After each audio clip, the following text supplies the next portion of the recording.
Season 3 Episode 8 just lit the match. But trust me, Season 4 is where the fire is really going to burn. That last episode wasn't just a finale, it was a setup. A quiet little bomb that's about to explode in every corner of New York's high society. The whispers, the sideways glances, the deals made in the dark, they weren't random. Every single moment was a move in a game that's far from over. And now, with the next season on the horizon, the stakes aren't just high, they're lethal. The question isn't who's going to rise next, it's who's about to be ruined beyond repair. Let's start with Bertha, because my god, if this woman isn't the queen of silent power plays, I don't know who is. Episode 8 made it crystal clear. She's not just chasing status anymore, she's rewriting the rules of the entire social game. Did you catch the way she maneuvered around Mrs. Astor? That wasn't just polite society banter. That was Bertha planting her flag and saying, I belong here, whether you like it or not. And honestly, I think Mrs. Astor knows it now, even if she'll never admit it out loud. But here's the dangerous part, Bertha's rise is making enemies, quiet ones. The kind who smile at you across the ballroom but can't wait to see you trip in public. And if Season 4 leans into that, we might finally see Bertha face a social war she can't charm her way out of. But then there's George, and if you thought this man's pride couldn't take a hit, think again. His business decisions this season. Risky doesn't even begin to cover it. I'm talking about the kind of risks that make you wonder if he's addicted to the thrill of winning just as much as the money. And that's the thing, George loves being in control in the office and at home, but episode 8 showed us cracks. That moment after the ball, when his temper flared, it wasn't just about the deal. It was about Bertha making moves without him, about him feeling sidelined in his own marriage. And if we've learned anything in this show, it's that when George Russell feels powerless, he doesn't just sit back and sulk, he strikes back. And speaking of power moves, can we talk about Peggy? This episode gave her some of the most satisfying moments of the season, and I'm still not over it. Watching her navigate those suffocating social circles while keeping her dignity intact is honestly more thrilling than half the business deals George pulls off. That final scene with William, pure magic. But here's my worry, this is the Gilded Age, which means no happy couple is safe for long. William's mother is going to be a problem. You can see it already, that tight smile, the polite but cutting remarks. She's the kind of woman who will burn down her own son's happiness if it doesn't fit her vision of acceptable. And if Season 4 goes where I think it's going, Peggy's going to have to fight harder than ever. Not just for love, but for the space to live her own life, of course. We can't ignore Larry and Marion. I know, these two have been giving us emotional whiplash all season. And episode 8 didn't give us the tidy resolution some of us were hoping for. They didn't break up, but they didn't exactly make up either. It's like the writers are dangling them in front of us, knowing full well we're screaming at our screens for them to just talk like adults. But here's my read, their story isn't about rushing into a wedding, it's about learning whether they can actually survive each other's flaws, and if Season 4 keeps them in this tense, on again off again limbo, it's going to make that eventual resolution, whether good or bad, all the more explosive. But maybe the biggest wild card in all of this is the looming question of loyalty. Episode 8 hinted at alliances shifting, friendships being tested, family ties fraying. And in a world where reputation is everything, one wrong move can destroy you overnight.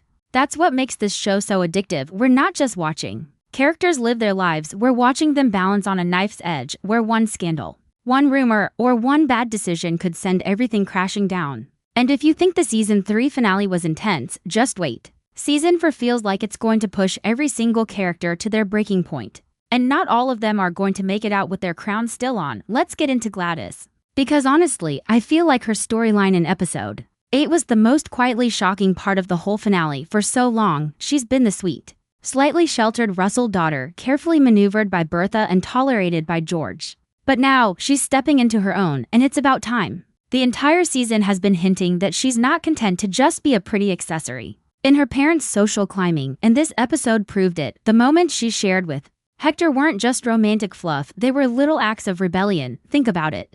This is the man George basically ignored as a suitor, the man Bertha didn't quite approve of. And yet here Gladys is, quietly building a life with him under their noses, and then came that reveal, the pregnancy. I know a lot of us saw it coming, I even predicted it in earlier breakdowns. But it still hit hard when it happened, because this isn't just about Gladys having a child. This is about leverage. Whether she realizes it or not, that baby changes the power dynamics completely. It forces George to acknowledge Hector as more than just a passing fling. And it puts Bertha in the position of having to accept someone into the family she might have otherwise sidelined. If you think about the way Bertha operates, she's all about image and influence.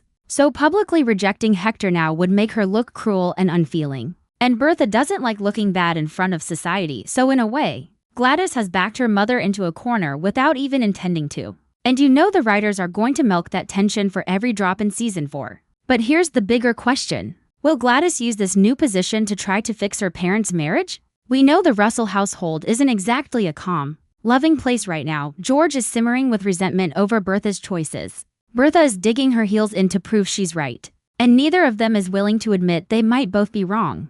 In the middle of that storm, Gladys could be the one person who reminds them what actually matters. And I think she will try. She's always been the quiet peacemaker, but with a baby on the way, she's going to want her child to grow up in a united family. Whether that works or blows up in her face is another story. Now let's circle back to George. Because episode 8 gave us something subtle but potentially huge, that focus on the liniment bottle. If you don't know, liniment was basically opium in a bottle back in the 1800s, and the fact that the camera lingered on it, that wasn't random, that's foreshadowing. George has always had this unstoppable, larger-than-life energy. But what happens if he starts relying on something like that to keep going? It's not just about the health risks, it's about the decisions he could make while under its influence. We've seen him ruthless before. But at least it was calculated. Imagine a George Russell who's erratic, paranoid, maybe even desperate. That's dangerous for his business, his family, and his standing in society. And if that's where the writers are taking him in season 4, then we're looking at a slow-motion disaster that could unravel everything he's built. And honestly, Bertha isn't in a much safer position. Her victory with Mrs. Astor in episode 8 was impressive, but it came at a cost. She's made herself a bigger target than ever. And here's the thing, society in the Gilded Age works like a snake pit. The people smiling at you at the ball are the same ones who will spread a rumor to ruin you the next morning. Bertha's win means she's going to have to fight twice as hard to keep that position. And with her marriage in trouble, she doesn't have the same united front she once did with George. That vulnerability? The right person could use it to destroy her. Meanwhile, over in the Van Rijn household, there's a whole different kind of drama brewing. Agnes might not be in the center of society the way Bertha is, but she's got her own power in her own world. Episode 8 showed us that even when she's cornered, she's not going down without a fight. The thing about Agnes is she knows exactly how to wound people without raising her voice. But with Oscar's plans for Enid, a lavender marriage, purely for appearances, Agnes might be facing a scandal she can't quite spin. If word got out about Oscar's real intentions, it could damage the family's standing. And Agnes lives for her family's reputation. That alone could push her into making desperate moves in season 4, and desperate Agnes is, well, scary Agnes. And that brings me to Oscar and Enid, because let's be real. This pairing is either going to be comedy gold or a ticking time bomb, maybe both. They're perfect for each other in the sense that they both know exactly who they are and what they want, and neither of those things involve a traditional marriage. That makes them a dangerous duo, because they have nothing to lose socially as long as they play the game. Well, but the game in New York high society changes fast, and if one of them slips up, the other will be dragged down too. My bet, they'll be allies for as long as it benefits them, and the second it doesn't, they'll turn on each other. The finale also left us with that lingering tension between Larry and Marion. And the more I think about it, the more I realize the writers are setting us up for a long, slow payoff. Their story is frustrating on purpose. We're meant to feel that pull and push, that cycle of misunderstandings. Because when they finally do get on the same page, it's going to feel earned.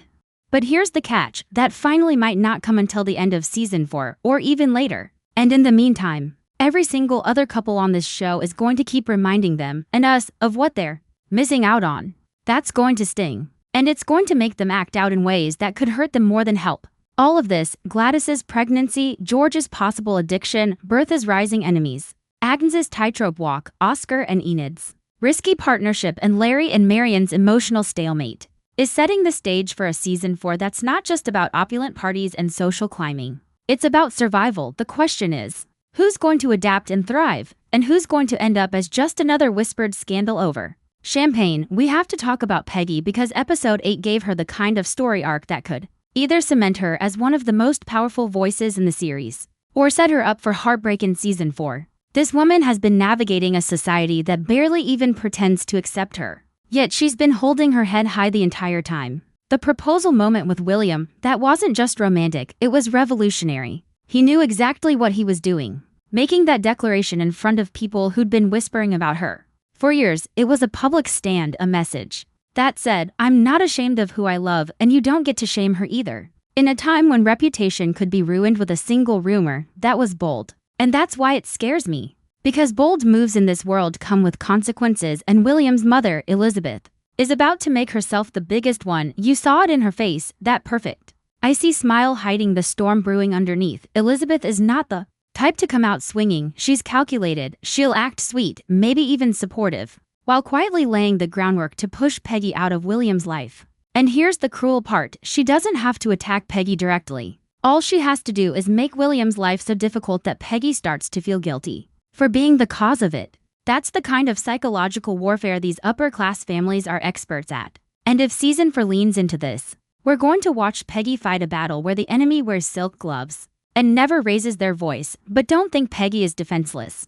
This is the same woman who's been quietly building a career as a writer, who's been trusted by some of the most powerful people in the city to tell their stories, and who knows exactly how damaging a well-placed piece of information can be. If Elizabeth wants to play politics, Peggy can too. She just might have to use tools she's never used before. Imagine Peggy leveraging her social connections through the press to protect herself. That's the kind of move that could change her from a respected outsider to a true power player, but it's a dangerous path. And once she takes it, there's no going back. Now, shifting gears, I can't stop thinking about Bertha's win over Mrs. Astor in the finale. Because while it looked like a clean victory, I'm not so sure it was. Society's memory is long, and grudges in this world don't fade, they ferment. Yes, Mrs. Astor attended Bertha's ball, but was that really acceptance, or was it damage control? If Mrs. Astor had refused to go, she would have looked petty and outdated, but showing up doesn't mean she's truly embraced Bertha. It could just mean she's biding her time until she can reclaim the upper hand. And if she finds the right opening in season 4, she won't just try to push Bertha out. She'll make sure Bertha's fall is so public that no one else dares to follow her example. And speaking of dangerous women, let's not forget Agnes. People underestimate her because she's older, because she's not in the middle of the grand balls or the flashy society events. But that's exactly why she's dangerous. She's invisible in plain sight. Episode 8 reminded us that Agnes isn't sentimental when it comes to preserving the Van Ryn name. If she has to choose between protecting her son or protecting her family's reputation, the son is going under the carriage wheels, no hesitation. Which makes me wonder if Oscar's arrangement with Enid blows up.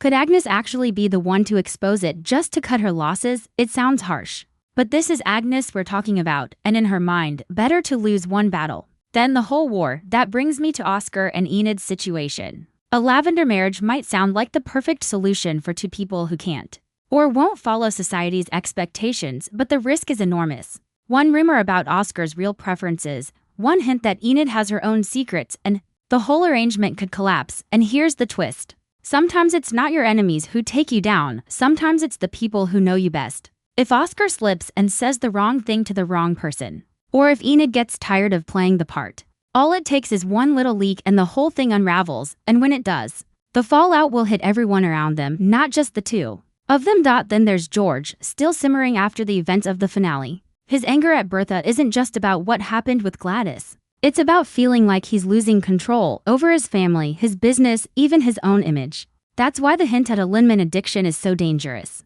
Because if George starts leaning on that to manage his stress, we're not just looking at a personal struggle. We're looking at a man who could start making reckless business moves, alienating allies, and giving his rivals exactly the kind of opening they've been waiting for. And here's the scary part. George is so used to winning that he might not even realize he's spiraling until it's too late. Which brings us full circle to the real theme I think season 4 is setting up. Power is only as strong as the foundation holding it up. Right now, every single major character is standing on shaky ground. Bertha's surrounded by hidden enemies. George is one bad decision away from a scandal. Peggy's love life is about to become a battlefield. Agnes is quietly guarding the family name with sharpened claws, and Oscar and Enid are playing a game that could end them both. And the truth is, in the Gilded Age, it's never just one person who falls, it's anyone standing too close.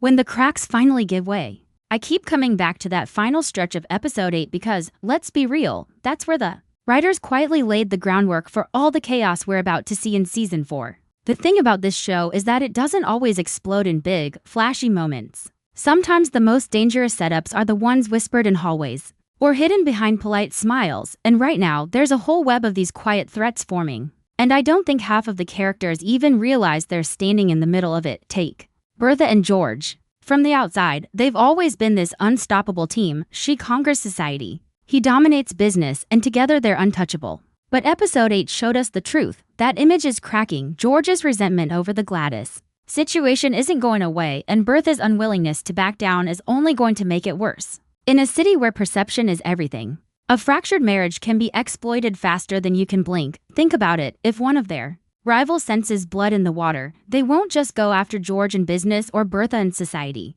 They'll hit both at once, and the scary part? Right now, Bertha and George are too busy being angry at each other to see it coming. And I have to say, the George Lemon setup might be one of the boldest moves the writers have made. If they really go down the addiction storyline in season 4, we could be looking at a complete shift in his character. George's whole power comes from his control, the way he thinks 3 steps ahead, the way he knows exactly when to push and when to pull back. But with addiction, that control starts to slip, deals get riskier, temper gets shorter, allies stop trusting you, and the moment George becomes unpredictable, people like Ward McAllister or other high-powered rivals will see their chance to move in. That could mean financial trouble, public humiliation, or even legal scandals. And the worst part is, George will think he's fine until he's into deep to climb out. While we're on the topic of trouble, let's talk about Larry and Marion, because their unresolved tension is the kind of slow burn drama that explodes when you least expect it. They ended episode 8 in this strange limbo, not broken up, not fully together, just stuck.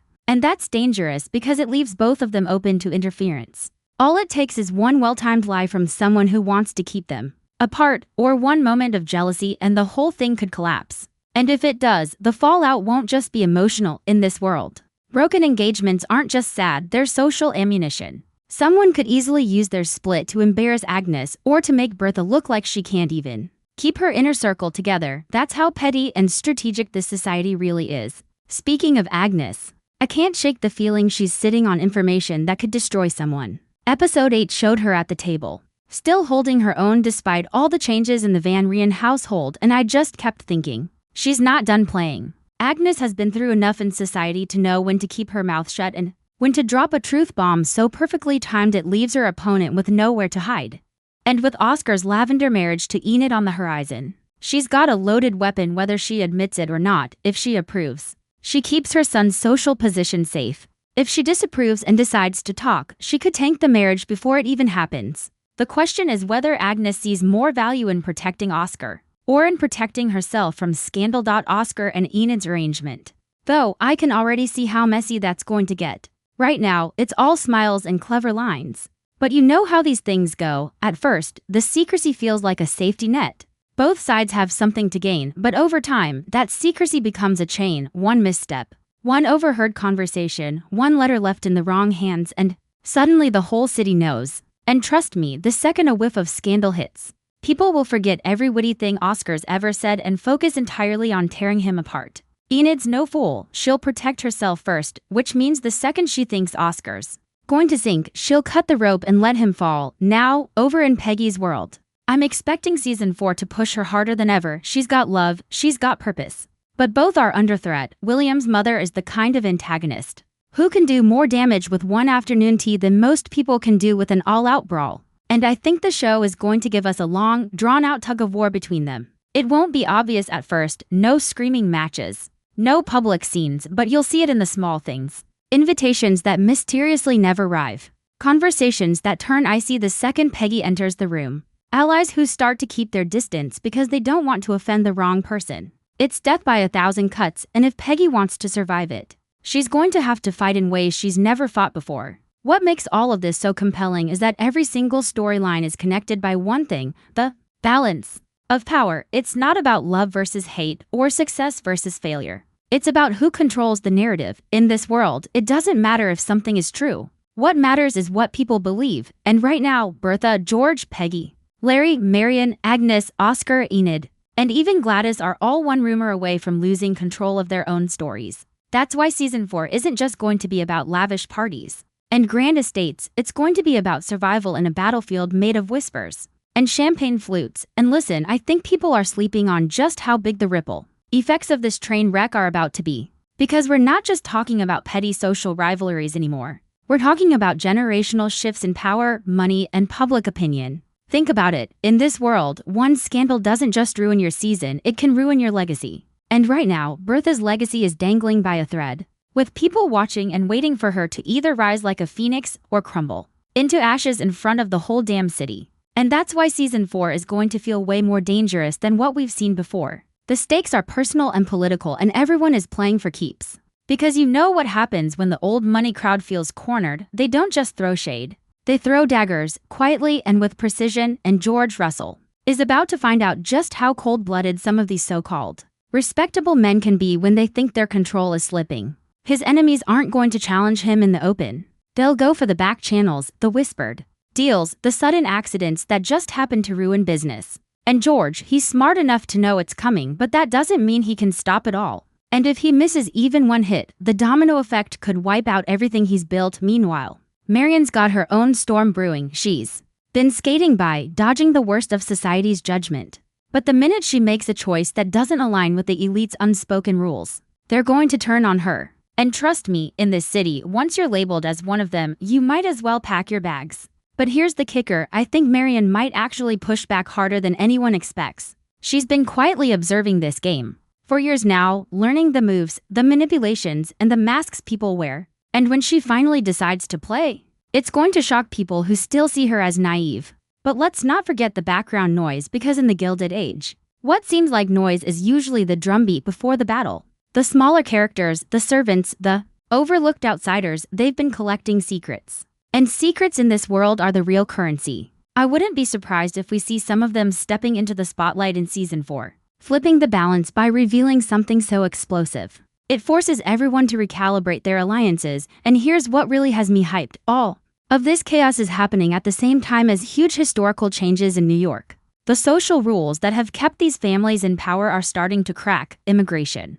industrial booms, women's influence, it's all growing too fast for the old guard to contain. And when society changes faster than the people in power can adapt, well, that's when revolutions happen. Maybe not the kind with torches and pitchforks, but the kind that leaves the untouchables scrambling to survive. So yeah, this isn't just another round of gossip and gala invites. This is the moment where every single move will decide who's still standing when the dust settles. And if history has taught us anything, it's that the ones who look the most secure are usually the first to fall. And something tells me season 4 is going to prove that in the most brutal way possible. And here's the part that's going to keep me up at night. No matter how much we think we've cracked the code of the Gilded Age, this show lives to pull the rug out from under us just when you're sure you've pieced everything together. A single conversation or a subtle glance flips the entire game upside down. That's the beauty and the curse of this world. Power isn't always loud. Betrayals don't always come with a shout. The biggest moves are made in whispers, over tea, behind the very doors that look the most secure. And season 4? Oh, it's shaping up to be an avalanche of those kinds of moments. The kind that make you freeze mid-scene, rewind, and say, wait, did they just? Bertha Russell is walking into what might be the most dangerous season of her social career. This isn't just about hosting grand dinners and wearing the most jaw-dropping gowns. This is about survival at the top. She's been playing this game long enough to know that one wrong alliance, one poorly timed move, or one underestimation of the wrong enemy could cost her everything. Her opponents, they're not the same pampered socialites from season 1. These are people she's embarrassed, crossed, and in some cases, destroyed. And the thing about people in that position is, they never forget. Revenge in this world doesn't happen overnight, it's brewed like fine tea. And Bertha's enemies have been letting that tea steep for a long, long time. And while Bertha sharpens her claws, George is about to learn the hardest truth of them. All money and influence can open almost any door, but they can't keep you safe from everything. Some battles aren't about wealth. They're about pride, about family honor, about a name being whispered in the wrong tone in the wrong room. And pride? Pride makes people reckless. Pride makes them take deals they shouldn't,